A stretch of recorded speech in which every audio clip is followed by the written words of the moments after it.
நம்ம இன்குபேட்டரில் முட்டை வச்சு இன்னையோட 21 days ஆகுது.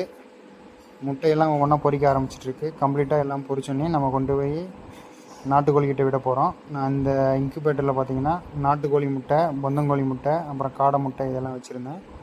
காடை முட்டைக்கு வந்து தனியாக ப்ரூடிங் செட்டப் போட்டுருவேன். ஏன்னா நம்ம நாட்டுக்கோழிக்கிட்ட விடும்போது அது ரொம்ப சின்ன சைஸாக இருக்கிறதுனால மிதிச்சதுன்னா செத்து போயிடும். அதனால் அதை மட்டும் ப்ரூடிங் செட்டப் போட்டுட்டு மித்ததெல்லாம் நான் கொண்டு போய் நாட்டுக்கோழிகிட்ட விட போகிறேன். பாருங்கள்.